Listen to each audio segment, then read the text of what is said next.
Students, कल हमने GI का एक क्विक रिवीजन पार्ट 1 बनाया था। आज उसमें मैंने पार्ट 2 बनाने जा रहा हूँ। तो आइए, कल मैंने जीआई के सारे कंडीशंस और क्या क्या कंडीशंस हैं और कैसे जीआई शो करता है ये सब बातें बता दी थी।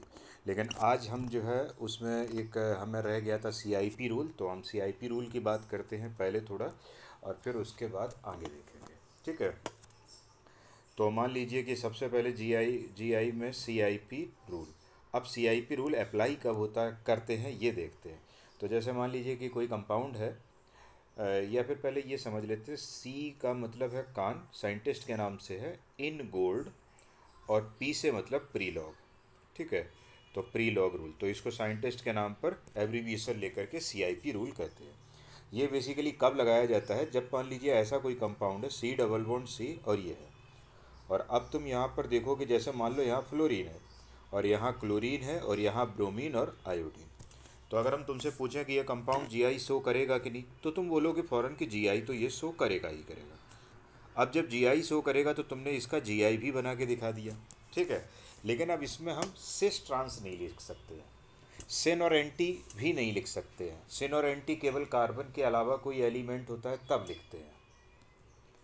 तो सिस और ट्रांस नहीं लिख सकते हैं, सिन और एंटी नहीं लिख सकते, तो इसीलिए इसके लिए ईजेड नोमेनक्लेचर आया। ईजेड नोमेनक्लेचर बिल्कुल लेटेस्ट नोमेनक्लेचर है, हर किसी कंपाउंड्स का तुम ईजेड लिख सकते हो। तो जैसे मान लीजिए ईजेड कैसे लिखते हैं, तो ज़रा शॉर्ट में देखते हैं पहले, फिर हम डिटेल में बताते हैं। तो जैसे फ्लोरीन और क्लोरीन में प्रायोरिटी हम निकालेंगे सबसे पहले।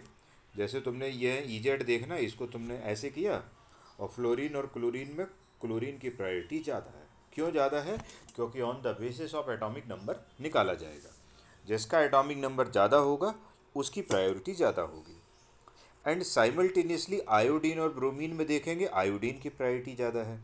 और ये दोनों हायर प्रायोरिटी यानी सीनियर प्रायोरिटी वाले ग्रुप अगर सेम साइड में है तो ये होता है जेड फॉर्म। जेड का मतलब तुम्हें याद है? जेड का मतलब इंग्लिश में होता है टुगेदर।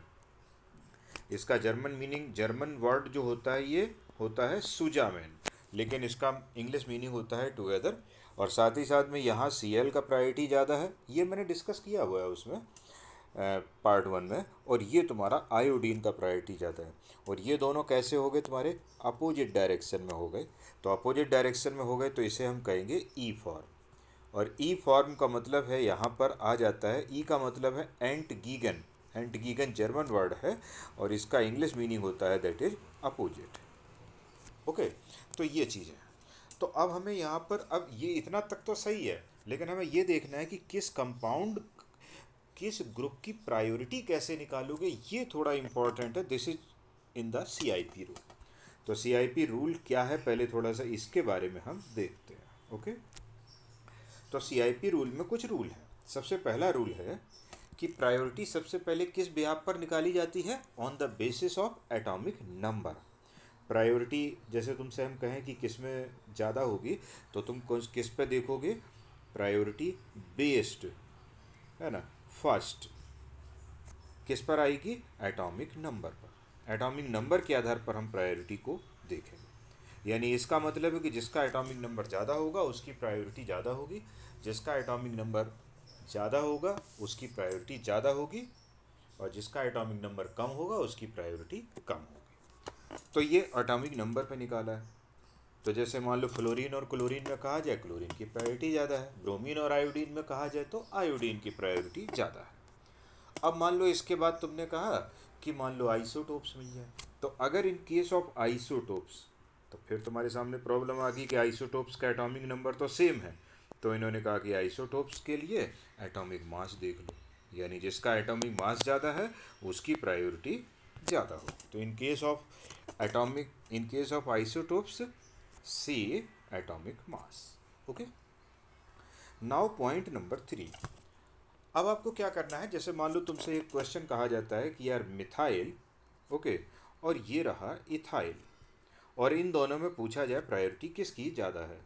तो सबसे पहले सी एच एच, और ये ऐसे ओपन करेंगे, और ये रहा तुम्हारा एच और एच, और ये रहा तुम्हारा एच और एच और एच।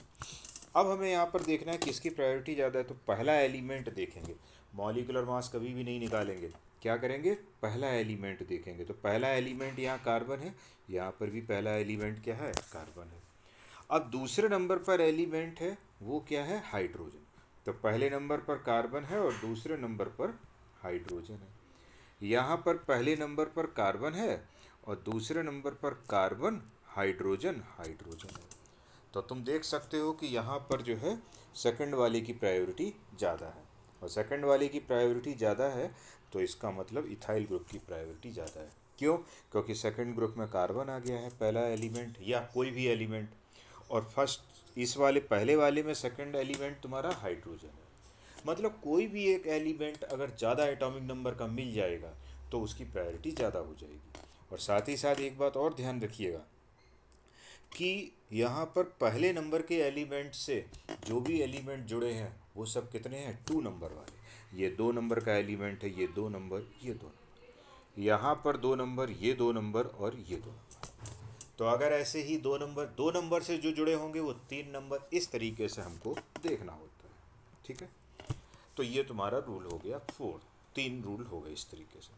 अब चौथा रूल तुम्हारा क्या कहता है कि मान लीजिए कोई एक एलिमेंट, कोई कंपाउंड है, उसमें डबल बॉन्ड मौजूद है। तो डबल बॉन्ड अगर किसी एलिमेंट्स के साथ है तो उस ग्रुप को हम, उस एलिमेंट को 2 बार काउंट करते हैं, और अगर कोई एलिमेंट ट्रिपल बॉन्ड से जुड़ा है तो उसको 3 बार काउंट करते हैं। लेकिन ये इतना क्लियर रूल नहीं है, मतलब ऐसे नहीं। देखिए कैसे इसको अप्लाई कैसे करते हैं वो समझिए। तो जैसे मान लीजिए कि तुमसे कहा जाए ऐसा एक हमने हाइपोथेटिकल मॉलिक्यूल बनाया है ए, डबल बॉन्ड है।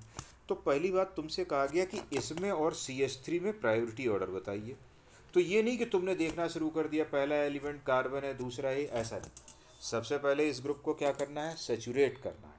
तो सेचुरेट करने के लिए तुम क्या करोगे कि इसको सेचुरेट मतलब सिंगल बॉन्ड, तो सिंगल बॉन्ड ले आओ। अब तुमने जब सिंगल बॉन्ड ले आए यहाँ पर, तो देखो अब इसको एक ए का लॉस हो गया, ए कोई भी एलिमेंट है, और इसको एक सी का लॉस हो गया। बस ऐसा करना, पहले इससे सेचुरेट कर लेना है तुमको। ऐसे ये तो तुम्हारा है ही सेचुरेटेड। तो जब ये सेचुरेटेड है तो तुम यहाँ देख सकते हो। तो क्या करोगे, पहला एलिमेंट यहाँ कार्बन, तो ये पहला एलिमेंट कार्बन है, यहाँ भी पहला कार्बन है। अब तुम थर्ड वाला रूल लगाओगे, थर्ड वाला रूल यही वाला लगाओगे। दूसरा एलिमेंट कौन सा है, तो दूसरा ए और हाइड्रोजन। यहाँ पर पहला एलिमेंट क्या है, कार्बन, और दूसरा एलिमेंट क्या है, हाइड्रोजन हाइड्रोजन हाइड्रोजन। यानी अब तुम अपना ए का एलिमेंट देख करके कि उसका एटॉमिक नंबर क्या है, और उस हिसाब से तुम प्रायोरिटी ऑर्डर को डिसाइड कर सकते हो। तो ये जो कहा गया है, ये दिस इज इक्विवेलेंट टू, जो ये ग्रुप है ये किसके बराबर है, इसके बराबर है, ये तुम्हें समझना है। ठीक है, और सेम तरीके से कहा गया कि मान लीजिए तुम्हारे में ट्रिपल बॉन्ड मौजूद है। तो ट्रिपल बॉन्ड मौजूद है, इसके मतलब है कि 3 बार काउंट करना है। लेकिन 3 बार काउंट करने का मतलब क्या है, मतलब ये कि जैसे तुमने पहले इसको सेचुरेट किया, अब इसको 2 ए का लॉस हुआ तो 2 ए का लॉस कर दो, दे दो, और इसे 2 कार्बन का लॉस हुआ तो ये कर दो। और अब जाकर के तुम किसी भी एलिमेंट से कंपेयर कर सकते हो। जैसे मान लो तुमने कहा कि इथाइल ग्रुप से करना है, तो ये CH और H, और फिर ये तुम्हारा CH H और H। अब तुम्हें अगर यहाँ पर देखना है तो पहला एलिमेंट क्या है तुम्हारा, कार्बन, पहला एलिमेंट क्या है, कार्बन। दूसरे नंबर पर क्या है, 2 2 और 2, और दूसरे नंबर पर क्या है, 2 2 और 2। मतलब पहले तो उसको सेचुरेट करेंगे, उसके बाद जाकर के हम उसको जो है फिर थर्ड वाला रूल लगाएंगे। तो पहला एलिमेंट क्या है, कार्बन, दूसरा एलिमेंट क्या है, ए और ए। यहाँ पर पहला एलिमेंट कार्बन, दूसरा एलिमेंट क्या है, हाइड्रोजन हाइड्रोजन और कार्बन। तो जब तुम इस तरीके से देखोगे और फिर तुम अपना कंपेयर कर सकते हो। तो ये CIP रूल, मेन रूल तुम्हारा 3 ही है। लेकिन और अगर एलिमेंट उसके साथ जुड़े हैं या डबल बॉन्ड और ट्रिपल बॉन्ड जुड़ा है तो उसके साथ तुम्हें कैसे निकालना है उसको यहाँ पर समझ लीजिए। ठीक है, अब मान लीजिए तुमने कहा कि जैसे मान लीजिए कहीं डबल बॉन्ड नहीं, जैसे मान लो लोन पेयर आ जाए और बॉन्ड पेयर आ जाए, तो फिर किसको प्रायोरिटी देनी है। जैसे मान लो H और CH3 और डबल बॉन्ड N और OH, और ये रहा लोन पेयर।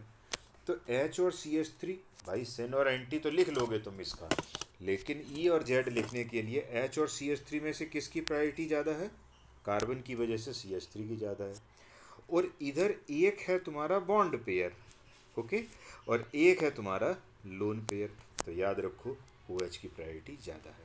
बॉन्ड पेयर की प्रायोरिटी हमेशा लोन पेयर से ज़्यादा होती है। तो यही 6 नंबर रूल है। तो bond pair is always given in higher priority. Pair is always given in higher priority than lone pair. किसके रेस्पेक्ट में? लोन पेयर के रेस्पेक्ट में। तो तुम इस तरीके से ये वाला कॉन्सेप्ट भी लगा सकते हो और इस हिसाब से देख के बता सकते हो कि बॉन्ड पेयर की प्रायोरिटी क्या होगी, ज़्यादा होगी। कोई भी एटम जुड़ा हो इससे मतलब नहीं। और 7 में इन्होंने एक और बात बताई कि मान लो तुमसे हम कह दें कि C∼bond इसका प्रायोरिटी, और किसका प्रायोरिटी निकालना है? CH3 और सिंगल बॉन्ड CH3। अब ये कह रहे कि इसमें किसकी प्रायोरिटी ज़्यादा होगी, ये देखो। तो मान लो कि तुमसे कहा गया प्रायोरिटी किसकी ज़्यादा है, तो तुमने सबसे पहले क्या करोगे? इसको ओपन करोगे। तो मैं कैसे ओपन करूँगा? सबसे पहले सिंगल बॉन्ड बना दूंगा। अब 2 बॉन्ड को हमने ख़त्म कर दिया है, तो इसका मतलब 2 मिथाइल यहाँ पर 2 कार्बन देने पड़ेंगे, है ना। तो क्या देना पड़ेगा? 2 कार्बन इसको दीजिए और 2 कार्बन इसको दीजिए। एक्चुअली में मिथाइल भी लिख सकते हैं, कोई दिक्कत नहीं है, लेकिन हाइड्रोजन की चूँकि बहुत कम प्रायोरिटी होती है इसलिए उनको बहुत ज़्यादा हम प्रायोरिटी में रखते नहीं हैं। अब तुम ध्यान से देखो कि ये मॉलिक्यूल और ये मॉलिक्यूल दोनों क्या हो गए? सेम ही हो गए, है ना। तो सेम, ये दोनों मॉलिक्यूल कैसा है? सेम है। और जब सेम मॉलिक्यूल है तो इसमें रूल क्या कहता है कि भाई देखो, रियल ग्रुप अगर है तो हाइपोथेटिकल के ऊपर हमेशा प्रायोरिटी दी जाएगी। तो real group is in higher priority, real group की प्रायोरिटी क्या है? ज़्यादा है, higher priority than hypothetical. Hypothetical के ऊपर जो है रियल की प्रायोरिटी ज़्यादा होती है, ठीक है। तो जैसे मान लीजिए, तो इसमें रियल कौन सा है? ये रियल है तुम्हारा, पहले से ही दिया गया था। ये कैसा है? हाइपोथेटिकल, क्योंकि तुमने इसे कन्वर्ट किया है। तो जब इस तरीके से तुम बताओगे तो इसकी प्रायोरिटी रियल और हाइपोथेटिकल में रियल की प्रायोरिटी ज़्यादा होगी। बस यही एग्जाम्पल हो गए, मतलब ये हो गए, और इस पर तुम कोई सा भी प्रायोरिटी ऑर्डर तुम अब निकाल सकते हो। तो आइए कुछ इस पर क्वेश्चन देख लेते हैं, जैसे फाइंड प्रायोरिटी, ठीक है। तो फाइंड प्रायोरिटी, तो सबसे पहले हम देखेंगे, मान लो तुमसे कहा जाए कि COCl का प्रायोरिटी और किसका कहा जाए? COBr का प्रायोरिटी। अगर ये कहा जाए तो तुम यहाँ तो क्या है, तुम इसको ओपन करो या ना करो, लेकिन ये समझ लो कि जो चीज़ यहाँ आएगी इतने में वही यहाँ पर आएगी। लेकिन यहाँ Br का एटॉमिक नंबर ज़्यादा है क्लोरीन से, तो इस वजह से 2 की प्रायोरिटी क्या हो जाएगी? 1 से ज़्यादा हो जाएगी, ठीक है। आइए और देखिए, जैसे मान लो तुमने लिया CHO और तुमने लिया COOH, और जब तुमने यहाँ देखा तो तुम ध्यान से देख लो, ऐसे ही देख लो, कोई ओपन करने की तुम्हें आवश्यकता नहीं है। लाओ मैं कर देता हूँ, जैसे C और ये रहा H और ये रहा तुम्हारा O, और यहाँ पर अब तुमने एक बॉन्ड कर दिया तो इसे ऑक्सीजन देना पड़ेगा, इसको कार्बन देना पड़ेगा। अगर हम इसको देखें C, पहले तो सिंगल बॉन्ड वाले सब ऐसे ही लिख लो। अब डबल बॉन्ड है तो डबल बॉन्ड को सिंगल कर दिया ना सिंगल। अब इसके बाद इसको एक कार्बन का लॉस हुआ, दे दो, इसको एक ऑक्सीजन का लॉस हुआ, दे दो। और अब इसमें प्रायोरिटी ऑर्डर निकालेंगे रूल नंबर 3 से। तो नंबर 1, ये भी नंबर 1, नंबर 2, ये देखिए 2 2 2, और ये भी तुम्हारा 2 2 2। तो तुम देख सकते हो कि पहला एलिमेंट यहाँ कार्बन है, दूसरा एलिमेंट ऑक्सीजन ऑक्सीजन हाइड्रोजन। यहाँ पर पहला एलिमेंट कार्बन है और दूसरा एलिमेंट ऑक्सीजन ऑक्सीजन ऑक्सीजन, और इसलिए तो अब किसकी प्रायोरिटी ज़्यादा हो जाएगी? देख लो, यहाँ 3 ऑक्सीजन है तो सेकंड की प्रायोरिटी क्या हो जाएगी? ज़्यादा हो जाएगी। तो 2 इज ग्रेटर देन 1, ओके। तो यहाँ हम तुमसे कह रहे थे कि मान लो CO ग्रुप तो क्या है? कॉमन है, ये इतना ग्रुप जो है क्या है? कॉमन है। तो वैसे ही तुम देख सकते हो कि अगला आइटम ऑक्सीजन है, क्योंकि CO को जब तुम ओपन करोगे तो बात तो वही निकल करके आएगी, है ना। आइए और एक केस देखते हैं। जैसे कि मान लो तुमसे कहा जाए सी ट्रिपल बॉन्ड एन, और यहाँ तुमसे कहा जाए CH2Cl। अब देखिए यहाँ पर कार्बन के बाद मिलेगा क्या, नाइट्रोजन। अगर तुम इसे ओपन कर दोगे तो ये मिलेगा नाइट्रोजन, नाइट्रोजन और कार्बन और कार्बन। तो सबसे पहला एलिमेंट है कार्बन, और फिर दूसरा और दूसरा और दूसरा। तो दूसरा एलिमेंट क्या हो गया, नाइट्रोजन। और यहाँ पर पहला एलिमेंट हो गया कार्बन, हाइड्रोजन, हाइड्रोजन Cl। तो पहला एलिमेंट कार्बन और दूसरा दूसरा दूसरा। तो पहला एलिमेंट यहाँ कार्बन है, कार्बन। और दूसरे नंबर पर भले ही तुम्हें साइनाइड में 3 नाइट्रोजन मिल रही है, देखिए एक ये मिल रहा है, एक ये मिल रहा है, एक ये मिल रहा है, उससे मतलब नहीं है। दूसरे नंबर पर एक भी क्लोरीन, एक भी हायर एटॉमिक नंबर का एलिमेंट अगर मिल जाता है तो इसका मतलब है कि वो जो है उसकी प्रायोरिटी ज़्यादा हो जाएगी। तो हियर जो है हो जाएगा तुम्हारा 2 इज ग्रेटर देन। तो हमें कुछ ओपन करके नहीं देखना है, डायरेक्ट हम अपना ऐसे ही बना सकते हैं। जैसे मान लीजिए कि हमसे कहा जाए CH डबल बॉन्ड CH2, और तुमसे कहा जाए C ट्रिपल बॉन्ड CH, तो तुम शायद समझ रहे होगे कि इसमें थर्ड वाले में, मतलब सेकंड वाले पार्ट में कार्बन ज़्यादा आ जाएगा और इसमें कम आ जाएगा। तो कोई दिक्कत नहीं है, इसकी प्रायोरिटी आसानी से तुम निकाल सकते हो। ओके, इसके बाद मान लीजिए C ट्रिपल बॉन्ड CH, ठीक है, और ये रहा तुम्हारा फिनाइल। तो अगर मैं इसको ओपन करके बताऊं तुमको तो ध्यान से देखना, C और C, यहाँ पर C, यहाँ पर C, यहाँ पर C, यहाँ पर C और यहाँ पर। और फिनाइल कैसे ओपन करोगे तुम, फिनाइल को ऐसे ओपन कर लीजिए, ये है तुम्हारा फिनाइल। और जब फिनाइल तुम्हारा ओपन कर दोगे तो यहाँ पर जो है क्या हो जाएगा, ये। अब यहाँ पर डबल बॉन्ड को, यहाँ पर क्या है, सब जगह एक एक हाइड्रोजन है, एक एक हाइड्रोजन है सब जगह पर है। फिर इसके बाद इसको तोड़ा तुमने, कार्बन दिया, यहाँ कार्बन दिया, यहाँ कार्बन दिया, यहाँ कार्बन दिया, यहाँ कार्बन दिया और यहाँ कार्बन। और अब तुम अगर देखोगे तो पहला एलिमेंट क्या है इसमें, तो पहला एलिमेंट कार्बन और दूसरा एलिमेंट जो है, दूसरा एलिमेंट क्या है, कार्बन कार्बन कार्बन। तो दूसरा एलिमेंट कार्बन कार्बन कार्बन। और यहाँ क्या है, पहला एलिमेंट कार्बन है और दूसरा एलिमेंट क्या है, कार्बन कार्बन कार्बन। तो कार्बन कार्बन कार्बन। फिर तीसरा एलिमेंट, अब तुम देखिए कि इनके साथ तीसरा एलिमेंट क्या है, हाइड्रोजन हाइड्रोजन हाइड्रोजन।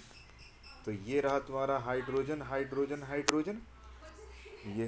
फिर दूसरा लिया तो इसमें भी तुम्हारा हाइड्रोजन हाइड्रोजन हाइड्रोजन, और तीसरा लिया तो कार्बन कार्बन हाइड्रोजन।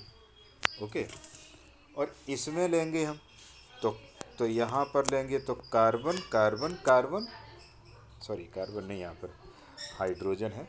तो मान लीजिए कि मैंने, देखिए पहला, फिर सेकंड, पहला एलिमेंट ये हो गया, फिर सेकंड हो गया, सेकंड हो गया, सेकंड हो गया। ऐसे ही पहला एलिमेंट ये हो गया, सेकंड, और फिर सेकंड, और फिर सेकंड हो गया।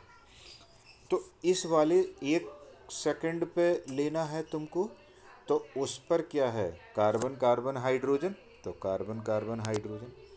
इस वाले कार्बन पे, सेकंड वाले पे लेना है तो यहाँ भी कार्बन कार्बन हाइड्रोजन, तो कार्बन कार्बन हाइड्रोजन। और एक और जो दूसरे नंबर पर है, यहाँ क्या है, हाइड्रोजन हाइड्रोजन हाइड्रोजन। नहीं, इस दूसरे वाले पे क्या है, हाइड्रोजन हाइड्रोजन हाइड्रोजन।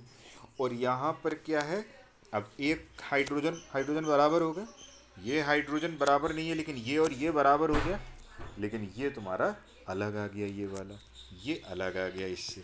और जब ये अलग आ गया तो फिनाइल की प्रायोरिटी ज़्यादा है। तो थोड़ा हम कह रहे हैं कि तुमसे कि मतलब 2 इज ग्रेटर देन 1, फिनाइल की प्रायोरिटी क्या हो जाएगी, ज़्यादा हो जाएगी than C triple bond CH। Okay, अब आइए इस पे देखते हैं ज़रा। ये रहा तुम्हारा और यहाँ पर ये रहा, ठीक है।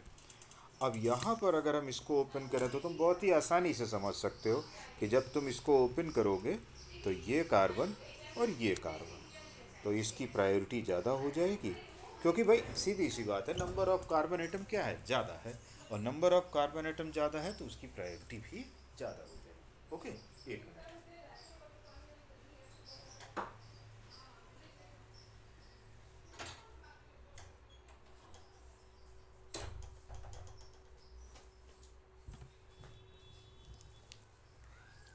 तो यहाँ तुमने देखा कि 6 में सेकंड वाले की प्रायोरिटी क्या है, ज़्यादा है। अब इसमें हम देखें 7 वाले में, तो 7 वाले में जैसे देखेंगे तो ये एक और एग्जाम्पल ऐसा है और ऐसा और ये है, और यहाँ पर ऐसे ऐसे और ये। तो याद रखना, ऐसे क्वेश्चन में अगर आ जाए कभी, तो अगर कोई हेट्रो एलिमेंट मौजूद है और कंपाउंड क्या है, सिमेट्रिकल है, यानी दो ही ऑक्सीजन इधर भी है, दो ही ऑक्सीजन इधर भी है, तो ये समझ लेना जितनी छोटी रिंग होगी उसकी प्रायोरिटी उतनी ही ज़्यादा होगी। तो यहाँ पर क्या है, 1 इज ग्रेटर देन 2, ये ध्यान रखें। या ऐसे समझ लें कि इस ऑक्सीजन से चलना शुरू करें, इस ऑक्सीजन से, और ऐसे चलते चलते ये वाला ऑक्सीजन कितना जल्दी मिल जाए, और ये वाले ऑक्सीजन से चलना शुरू करें और ये ऑक्सीजन जल्दी मिलेगा कि इधर वाला, तो तुम समझ जाओगे कि पहले वाले में जल्दी मिलेगा, इसलिए पहले वाले की प्रायोरिटी क्या हो जाएगी, ज़्यादा हो जाएगी दूसरे वाले से। ठीक है, तो ये तुम्हें जो है इस तरीके से यहाँ पर प्रायोरिटी ऑर्डर को देखना है, और अब इसमें तुम प्रायोरिटी ऑर्डर में निकाल सकते हो।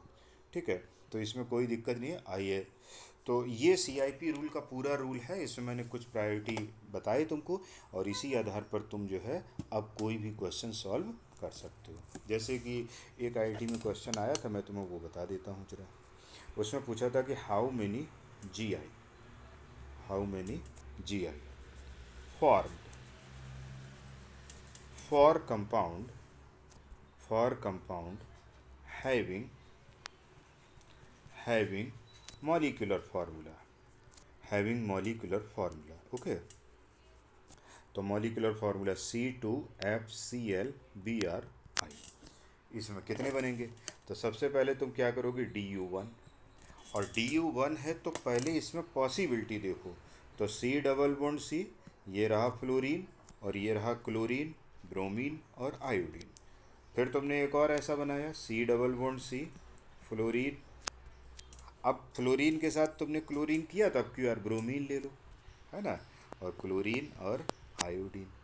और फिर तुम यहाँ पर C डबल बॉन्ड C और यहाँ ले लो फ्लोरीन के साथ आयोडीन और क्लोरीन और ब्रोमीन।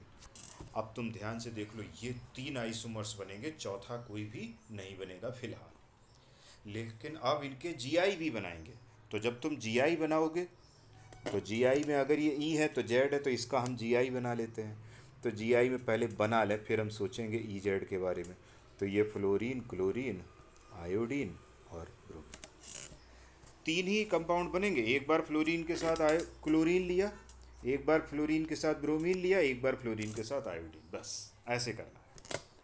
अब दूसरे वाले केस में देखेंगे, C डबल बॉन्ड C और ये रहा फ्लोरीन और ये रहा ब्रोमीन, और यहाँ पर तुमने आयोडीन और क्लोरीन, और सेम तरीके से तुम यहाँ पर देखोगे, कार्बन डबल बॉन्ड कार्बन, और ये रहा फ्लोरीन और आयोडीन, और ये रहा ब्रोमीन और ये रहा क्लोरीन। ठीक है, अब तुम्हें बताना है, तो यहाँ पर तो यहाँ किसकी प्रायोरिटी ज़्यादा है, क्लोरीन की, यहाँ पर किसकी, आयोडीन की, कैसा हो गया Z, तो ये कैसा हो गया E। यहाँ पर Br की प्रायोरिटी ज़्यादा है देखो, और यहाँ पर आयोडीन की प्रायोरिटी ज़्यादा है Z, है ना, आप सर्किल बना लें ऐसे। यहाँ पर Br की प्रायोरिटी और आयोडीन की प्रायोरिटी, तो ये कैसा हो गया E, इसमें भी बना देता हूँ Cl और I। अगर हम तीसरा वाला केस देखें तो यहाँ आयोडीन की प्रायोरिटी ज़्यादा है, यहाँ ब्रोमीन की ज़्यादा है तो Z, और यहाँ पर जो है तुम्हारा आयोडीन का प्रायोरिटी ज़्यादा है, यहाँ ब्रोमीन का, तो ये क्या हो गया। अच्छा, एक इसमें बात और समझिएगा कि देखो, मैं इसको नंबर कर देता हूँ पहले, ठीक है। तो फर्स्ट, सेकंड, फिर ये रहा तुम्हारा थर्ड, और ये रहा फोर्थ, और ये रहा फिफ्थ, और ये रहा सिक्स। ये ध्यान रखिएगा कि तुमसे IIT में पूछा गया था टोटल नंबर ऑफ GI, ये क्वेश्चन IIT में आ चुका है। तो पूछा गया था टोटल GI, तो टोटल GI तुम्हारे 6 हैं। टोटल GI कितने हैं, 6। कौन कौन से 6 हैं, first and second, third and fourth, ठीक है, और फिफ्थ एंड सिक्स, ये तीनों 3GI पेयर है। GI पेयर है, इसका मतलब 6 जो हो गए क्या हो गए, ज्योमेट्रिकल आइसोमर्स हो गए। और इसके बाद लेकिन तुमसे पूछ दिया गया फर्स्ट और फोर्थ का क्या रिलेशन है। क्या पूछा गया तुमसे, फर्स्ट एंड फोर्थ का क्या रिलेशन है। तो याद रखना ये फर्स्ट और फोर्थ GI नहीं है, क्योंकि फर्स्ट का सेकंड GI है, फोर्थ का GI थर्ड है, लेकिन फर्स्ट और फोर्थ जो रिलेशन है तुम ध्यान से देखो, ये पोजीशन आइसोमर्स।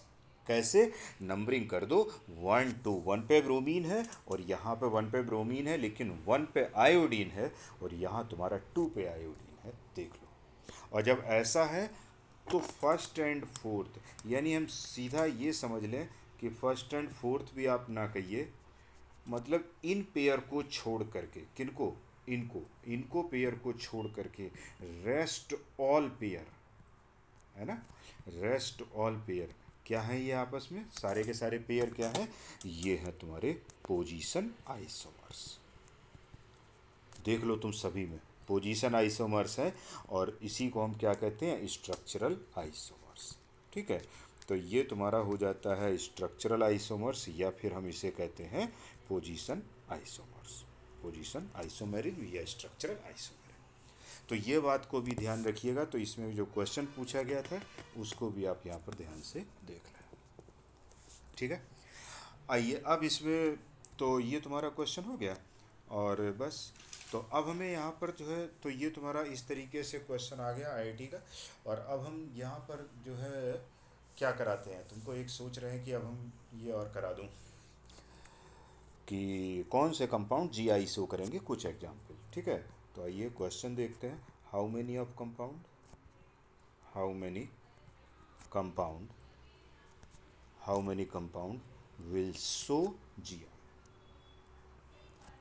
कंपाउंड कितने हैं इसमें से जो GI शो करेंगे। तो GI शो करने के लिए जैसे मैं कुछ एग्जाम्पल देता हूँ तुमको। जैसे मान लीजिए कि Me और C और H, डबल बॉन्ड CH और ET। तो अगर हम यहाँ पर देखें तो ये तुम्हारा GI शो करेगा, तो ये GI शो करेगा। अगर तुम दूसरा देखोगे PH और H और डबल बॉन्ड N, दिस और दिस, तो ये भी देखिए भाई, एक तो रोटेशन होना चाहिए रेस्ट्रिक्टेड। रोटेशन रेस्ट्रिक्टेड के लिए क्या क्या चीज़ें रिस्पॉन्सिबल है, या तो डबल बॉन्ड होगा या फिर जो है कंपाउंड में साइक्लिक रिंग होगी, और एक एलिमेंट पर दोनों ग्रुप सेम नहीं होने चाहिए। अब जैसे यहाँ पर हम कई बार ये क्वेश्चन जब बनाते हैं, जैसे देखिए, तो यहाँ पर लोग कंफ्यूज हो जाते हैं। जैसे BR, ये हो गया मान लो BR और CL, ये तो खैर आसान है, अभी ये तो आसान क्वेश्चन है। अब इसमें भी एक नया ट्विस्ट है भाई, डबल बॉन्ड के अराउंड GI शो नहीं करेगा, तो with respect to DB, double bond GI show नहीं करेगा। क्यों? क्योंकि डबल बॉन्ड में GI शो करने के लिए 8 कार्बन चाहिए कम से कम। लेकिन रिंग के अराउंड अगर हम देखेंगे विद रेस्पेक्ट टू रिंग, तो नो डाउट ये GI शो करेगा। तो हमें ये भी देखना होता है कि GI किसके अराउंड शो कर रहा है। जैसे मान लीजिए ये देखिए, ये भी क्वेश्चन सेम बिल्कुल ऐसा ही है, और ये देखिए, तो ये GI जो है विद रेस्पेक्ट टू रिंग, अगर हम रिंग की बात करेंगे तो ये शो करेगा, और डबल बॉन्ड की बात करेंगे तो ये GI शो नहीं करेगा, क्योंकि डबल बॉन्ड में शो करने के लिए कम से कम कार्बन कितने चाहिए, 8 कार्बन चाहिए। अगर हम तुमसे कहें कि 5 कार्बन एटम का साइक्लोपेंटीन, ये GI शो करेगा कि नहीं, तो तुम कहोगे कि with respect to double bond GI show नहीं करेगा, और विद रेस्पेक्ट टू रिंग भी GI शो नहीं करेगा। भाई रिंग के अराउंड शो करने के लिए sp3 हाइब्रिड कार्बन चाहिए, और ये तुम्हारा कैसा है, sp2 है। ये कैसा है तुम्हारा, sp2 है। तो यहाँ पर तुम्हें sp3 चाहिए, जिसकी वजह से ये ज्योमेट्रिकल आइसोमेरिज्म शो नहीं करेगा। आइए एक और एग्जाम्पल देखते हैं। तो 5वां नंबर कंपाउंड ना तो रिंग के अराउंड शो करेगा और ना ही डबल बॉन्ड के अराउंड शो करेगा। ठीक है, आइए इसको देखते हैं। ये रहा तुम्हारा दिस और दिस। अब यहाँ पर देखिए, एक तरफ तो हमें बहुत अच्छा लग रहा है क्योंकि ये H है और ये H है इस तरीके से, यहाँ पर H नहीं है, तो डबल बॉन्ड के अराउंड ये कंपाउंड GI शो नहीं करेगा क्योंकि 8 कार्बन नहीं है, और रिंग के अराउंड भी शो नहीं करेगा क्योंकि रिंग के अराउंड जब 2 कार्बन sp3 मिलेंगे तब होगा ना। अब यहाँ पर तो चलो मान लो एक एच है, ठीक है, लेकिन यहाँ पर तो एक एच नहीं है ना। और जब एक एच नहीं है तो कैसे तुम कैसे बनाओगे, ऊपर और नीचे कैसे दिखाओगे, नहीं बना पाओगे। तो विद रेस्पेक्ट टू रिंग ये कंपाउंड जो है जी आई शो करेगा, सॉरी, ओहो, विद रेस्पेक्ट टू रिंग ये जी आई शो नहीं करेगा, क्योंकि एक ही ग्रुप है। देखो एक ये तुम्हारा एम ई और एच है, और ये जी आई शो नहीं करेगा। दूसरी जगह अगर तुम इधर से देखोगे तो दोनों एच है, तो वो भी जी आई शो नहीं करेगा। ओके, इसके बाद हम देखेंगे एक और क्वेश्चन ऐसा, जैसे कि मान लीजिए सपोज करिए कि हमें ऐसा दिया जाए double bond this, double bond this और दिस, ठीक है। और जब मैं इसमें देखूं तो यहाँ हमें दोनों डबल बॉन्ड जो है देखने होंगे।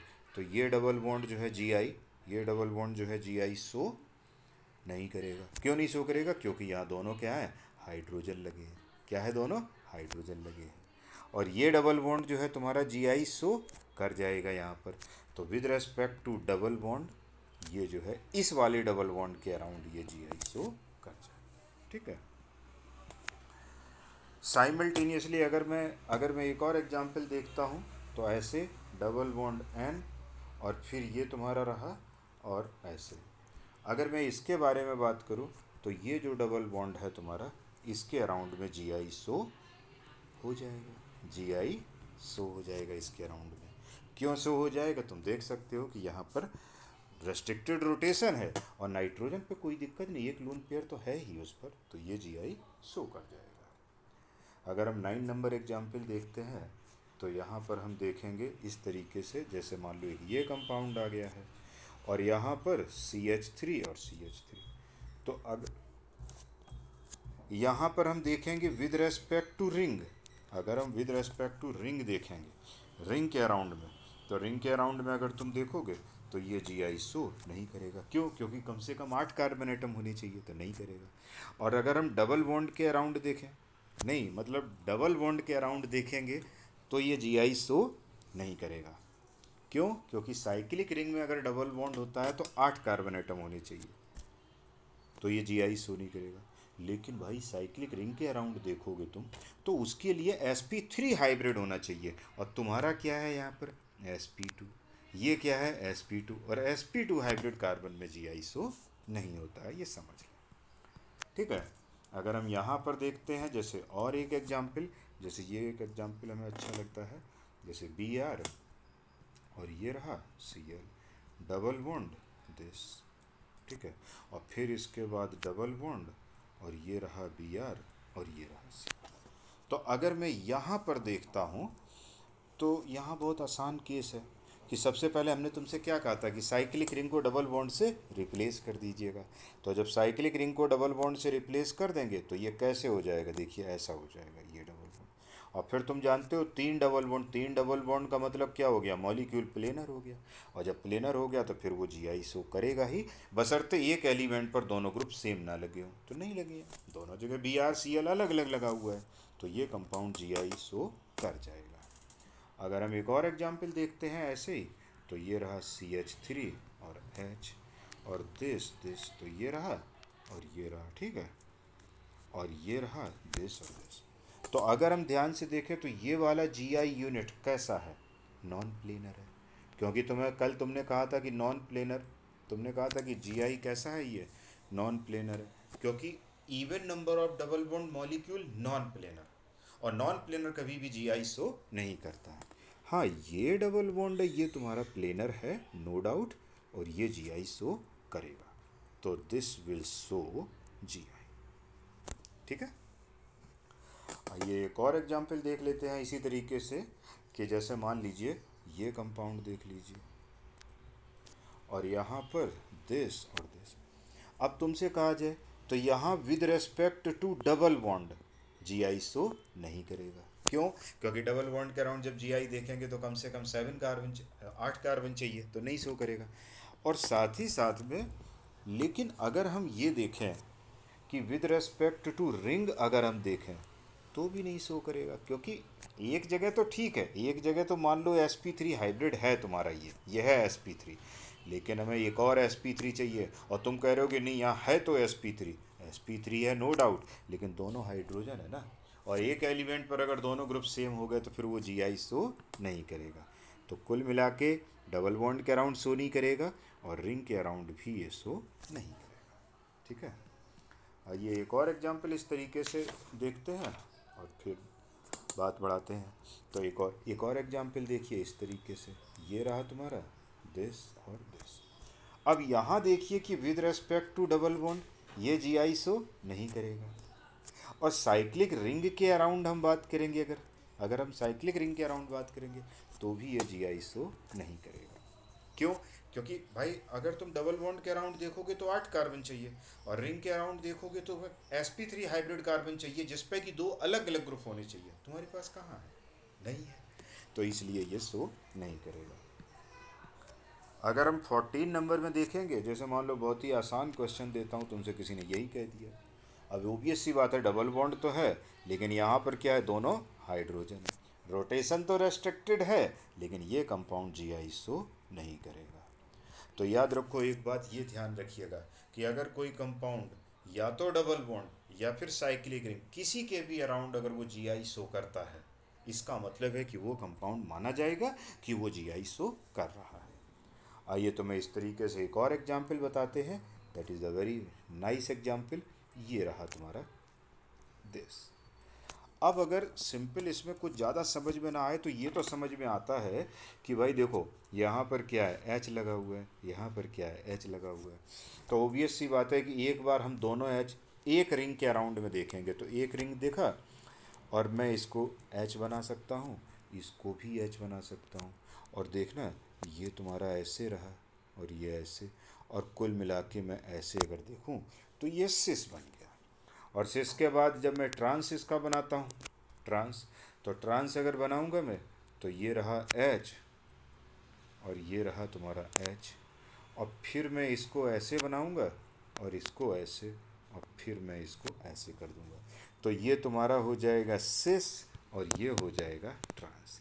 मतलब ये बहुत शॉर्ट में ये बताने के लिए तो है कि हाँ भाई उसका सिस और ट्रांस दोनों बनेगा, लेकिन फिगर थोड़े से अच्छे से नहीं बन रहे हैं। तो तुम लोगों ने एक पढ़ा है साइक्लोहेक्सेन का चेयर फॉर्म, तो उस साइक्लोहेक्सेन के चेयर फॉर्म में हम यहाँ पर तुम्हें बताते हैं। तो साइक्लोहेक्सेन का चेयर फॉर्म तुम्हें पहले से पता है, ये देखिए मैंने बनाया। अगर अप अप है तो सिस, डाउन डाउन है तो सिस, अप डाउन है ट्रांस, और डाउन अप भी ट्रांस। तो अगर मैं यहाँ देखता हूँ तो ये देखिए डाउन और ये डाउन, एक और रिंग कनेक्ट कर रहा हूँ, और ये रिंग तुम्हारा ऐसा हो गया, एक सेकंड, ये तुम्हारा ऐसे हो गया, और ये क्या हो गया, ये देखिए। तो ये तो तुम्हारा है डाउन और ये डाउन, ये कैसा हो गया, डाउन और ये डाउन, और डाउन डाउन क्या होता है, सिस होता है। यानी एक तरीके से ये हाइड्रोजन तुम्हारा अप हो गया और ये हाइड्रोजन तुम्हारा क्या हो गया, अप हो गया। तो इस तरीके से भी तुम कह सकते हो कि ये क्या है, सिस। और अगर मैं इसका ट्रांस बनाऊं तो ट्रांस देखना इसका, जैसे मैंने ये बनाया और ये बनाया, और फिर मैं डाउन अप कर दूं तो ये देखिए डाउन, ठीक है, और ये तुम्हारा, और इस तरीके से अगर मैं जाऊंगा यहाँ पर तो ये रहेगा ऐसे और फिर ऐसे। तो ये देख लीजिए, ये क्या है तुम्हारा डाउन और ये क्या है अप, है ना। यानी आप अगर एच के अकॉर्डिंग देखेंगे तो ये हो गया अप और ये हो गया डाउन। तो इस तरीके से अगर सिचुएशन जाएगी तो ये ट्रांस हो जाएगा।